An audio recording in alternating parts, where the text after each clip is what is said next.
Muchos son los talentos que encontramos en nuestro país, en diferentes áreas del conocimiento y en diferentes labores o actividades. Hoy conversaremos con uno de estos jóvenes talentosísimos que están haciendo vida y trabajan en nuestro país y por nuestro país. Jan Vidal, actor, dramaturgo, director de teatro.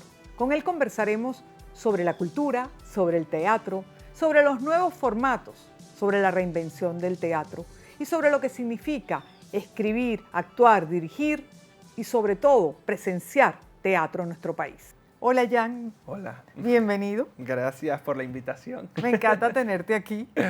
Bueno. Para hablar de cultura, de teatro, de dirección, de nuevos formatos, de medios, de todo. Bueno, a mí me encanta hablar de cultura y de teatro. El teatro es de mis apasionantes temas. Y una vez que empiezo, bueno, eso... ¿Qué es para ti la cultura? Bueno, la cultura viene de lo que es la agricultura, ¿no? Es decir, cuando el hombre prehistórico iba y entonces ponía la semilla ahí en el sembradío y entonces eso crecía. Entonces, bueno, de ahí viene justamente, ¿no?, lo de cultivar cultura, todo está relacionado. Y bueno, la cultura pues ha estado presente en la historia del hombre desde la humanidad, desde sus inicios, ¿no? Desde que el hombre prehistórico se le ocurrió que para que lloviera tenía que hacer una danza. Entonces la danza de la lluvia. Entonces esa fue como la primera manifestación de cultura en el mundo, ¿no? La cultura es tu forma de vida. Indudablemente. Igual que lo es el teatro. Por supuesto. El teatro... ¿Qué es el teatro para ti? Bueno, el teatro sí, es una forma de vida, como bien acabas de decir.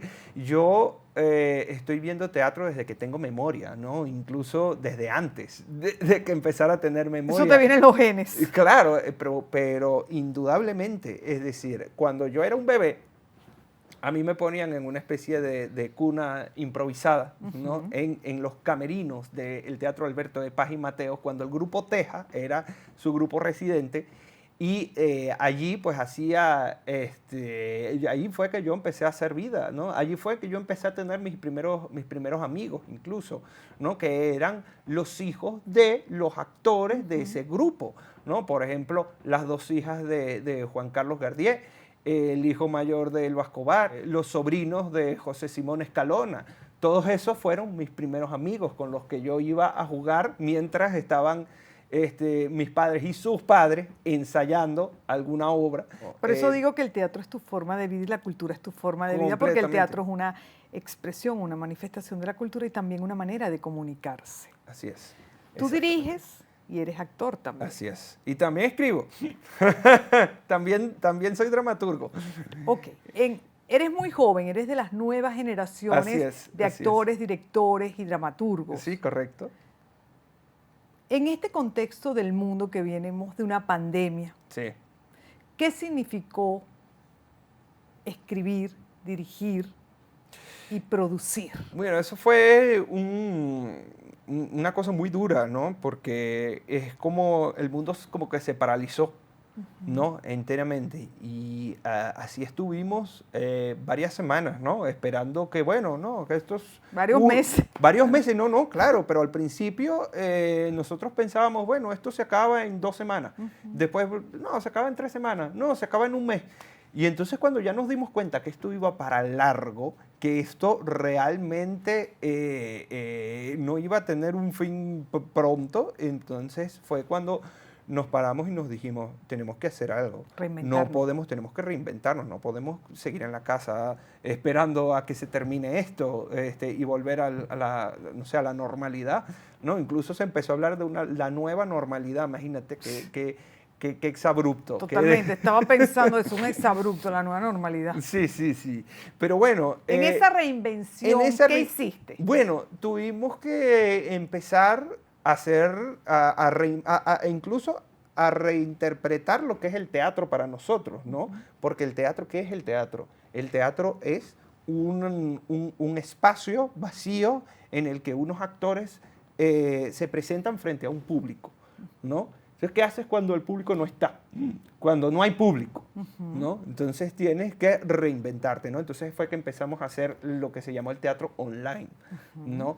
Al principio, pues nosotros ni sabíamos qué era exactamente lo que nosotros estábamos haciendo, ¿no? Porque estábamos siendo nosotros pioneros, claro, haciendo ¿verdad? historia. En esta nueva, haciendo historia, ¿no? Así como los hermanitos Lumière cuando hicieron las primeras películas del tren que llega y los hombres que están saliendo de la fábrica. Claro, Bueno, así mismo estábamos nosotros siendo pioneros en una cosa que no sabíamos exactamente para dónde iba o cómo iba, ¿no? Y entonces... Pero lo único que sabían es que tenían que seguir haciendo teatro y eso comunicándose es con la exacto, gente. que no podíamos dejar de hacer. Eso era lo que sí teníamos claro. Y al tener eso claro, entonces empezamos a hacer cosas, ¿no? Por ejemplo, recuerdo que una de las primeras cosas que hicimos fue tomar los dos monólogos que ya teníamos de los años anteriores, ¿verdad? Que era la señora Inver y el primo Levi. Magnífico. Y entonces los grabamos para un proyecto que tenía el proyecto El Trasnocho, ¿verdad? Que era sacar a la luz todas las grabaciones de las obras de teatro para llenar esa programación, ¿verdad? De teatro sin público, ¿no? Para que las pudiera ver la gente en la casa. Era estar ¿verdad? cerca de la gente aún estando distanciados. Exacto. Entonces, claro, nosotros estábamos ahí, caminando en esa cuerda floja. Y se incorpora ¿verdad? la cámara de televisión. Claro, en esa cuerda floja entre cine, teatro, televisión, o sea, era una cosa ahí, una sindéresis, ¿no? De todo eso.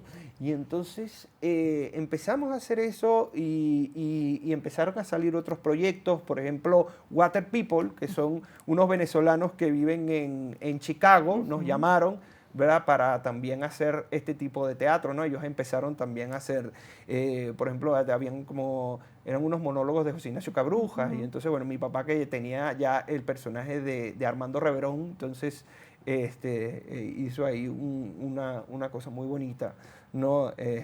Reivindicando pues a Cabrujas y a Armando Reverón, por supuesto. Y después de eso, bueno, yo también me puse a escribir, y yo dije, bueno, ¿qué podría yo hacer, ¿verdad? Para hacer en este teatro online, en este nuevo teatro? Y entonces escribí un monólogo sobre la vida de Arturo Uslar Pietri.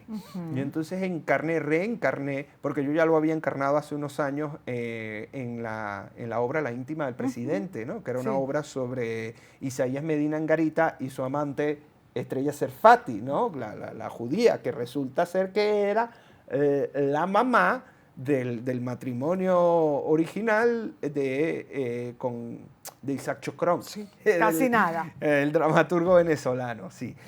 Y entonces yo dije, bueno, ¿y qué tal si hago la vida de Uslar Pietri? Y entonces, bueno, me puse yo a investigar, me metí un puñal de la vida de Uslar Pietri. Una vida muy compleja, ¿verdad? larga, Sí, difícil familiarmente. Claro, por supuesto. Y hay una entrevista fabulosa, la última entrevista que se le hizo a Arturo Uslar Pietri la hizo Rafael Arraiz Luca, ¿no? En el 2002, creo yo, 2001 o 2002. ¿no? Y entonces, bueno, yo a partir de ahí, ese fue mi punto de partida, ¿no? Después, por supuesto, hubo otros biógrafos, Tomás Estraca, Sí, pero tú no estabas haciendo una biografía, tú estabas No, yo no estaba haciendo una biografía, no, esta es la investigación que hice yo para poder hacer la obra. Claro. No, yo te estoy hablando de yo lo que hice de tu después recorrido de mi investigación. recorrido investigativo para poder llegar a ese monólogo que se llamaba Arturo es el hombre. Y en plena pandemia. Claro, en plena pandemia. No, Arturo es el hombre porque ese era el eslogan, ¿verdad?, de su candidatura en el año 1963 cuando compitió con Raúl Leoni para ser presidente. Que mucha gente olvidó que él quiso ser presidente. Sí, él quiso. Bueno, es que él siempre fue llamado al poder. Lo que pasa es que la gente no se acuerda. Él fue ministro de Educación en los tiempos de Eleazar López Contreras, él fue ministro del Interior en los tiempos de Isaías Medina Angarita, ¿no? Y bueno, y después está la historia álgido. Y los historiadores siempre coquetean con el poder, en toda la historia, y sobre todo en la historia de Venezuela. Sí, bueno, es impresionante, por ejemplo, cuando tú lees el libro 1998, que es el libro póstumo de Francisco Herrera Luque, ¿no? Él predice 10 años antes de que suceda, o sea, como si fuese un iluminado. Sí, no, exacto. Uno de estos un medium que lee el futuro, ¿no? Y él predijo la Venezuela que empezó en el año 1998, en el año 1988. Pero eso es por una razón ya. O sea, bueno, porque comprende la historia y porque sabe hacia dónde va. Porque el estudiar historia te da unas herramientas para tu poder alejarte de tu momento presente y analizarlo con frialdad y poder proyectar en unas condiciones similares qué va a pasar. Exacto. Entonces es muy fácil poder. Y es increíble. Yo recomiendo la lectura de ese libro, 1998, de Francisco Herrera Luque, porque de verdad que es premonitorio. Esa es la palabra que estaba buscando, premonitorio.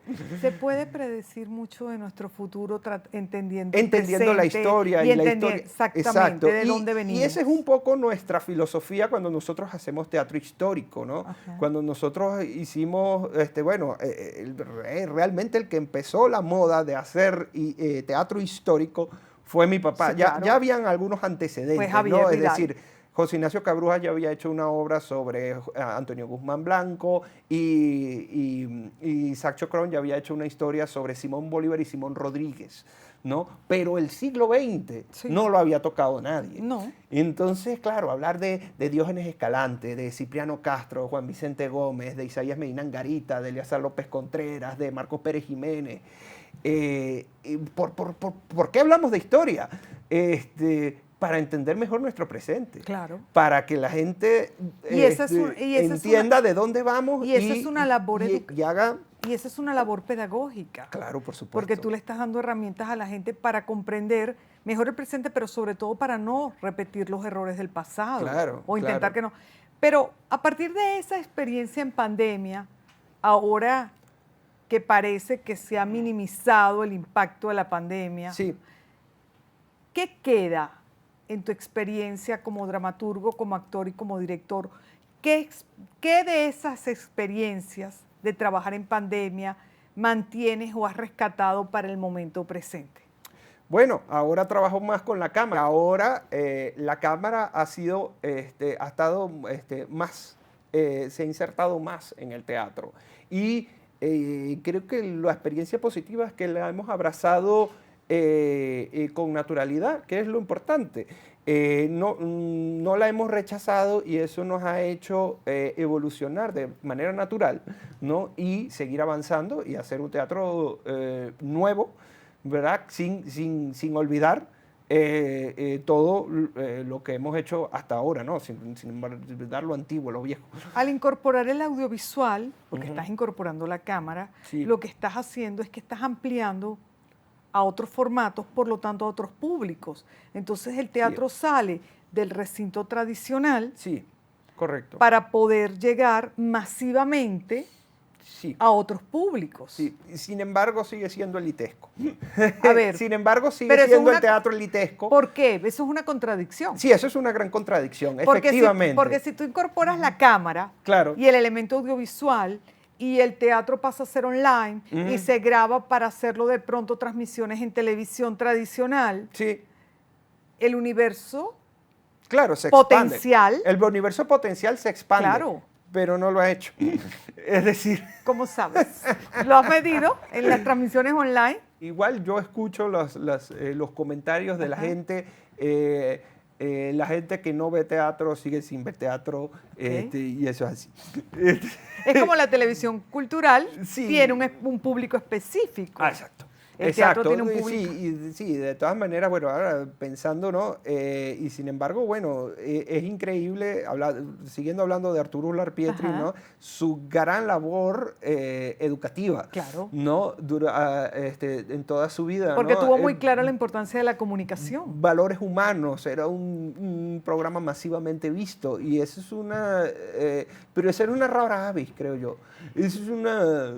Tenía una capacidad de comunicación que iba más allá de lo tradicional, tenía una manera de expresarse, un lenguaje cercano a la gente, aun cuando tocara temas que parecían elitescos, y hay una conexión. Tú haces teatro, tú sabes que en general el lente, la cámara te ama o no te ama. Sí. Al ser actor, Sí, ¿correcto? claro, por supuesto. Bueno, recientemente, mi experiencia más reciente fue también de mi autoría, fue nuestra versión de Casas Muertas. Sí, claro. ¿No? E hicimos Casas Muertas y recientemente la hicimos en la Concha Acústica, ¿no? Y le fue muy bien. Y nos fue muy bien, fueron como, ahí sí creo que fue un fenómeno masivo.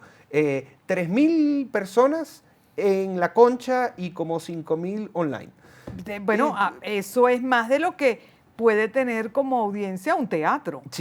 Sí, o sea... Un teatro normal, pues, tradicional. Exacto, sí, eso es como 2 temporadas en un teatro, 2 temporadas largas en un teatro. Y eso fue en una sola noche. En una sola noche, sí. Entonces se ha ampliado la audiencia. Sí, se ha ampliado la audiencia. Sin embargo, sigue habiendo resistencia, sigue habiendo... Pero es como leer es un placer para muchísima gente, para otras no. Sí. Al final el teatro es un placer también. Por supuesto, el entretenimiento primero. Es decir, el teatro, yo de la filosofía de que el teatro es primero que nada entretenimiento, ¿verdad? Primero tienes que entretener al público, ¿no? Después Pero ese es el reto de los escritores. Claro, por Lograr supuesto. captar la atención de un público, sea el formato que sea. Claro.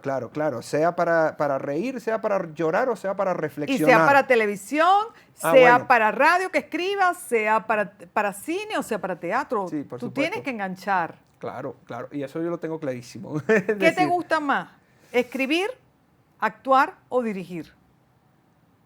Yo creo que actuar. ¿Sí? Sí, porque, es decir, disfruto... Eres muy gestual y se te ve y te gusta. Sí, eso son... Es una herencia combinada que tú tienes ahí. Sí, exacto. ¿Por qué te gusta más la actuación? Bueno, porque la actuación para mí es entregarme al placer de un personaje. De un personaje, ¿no?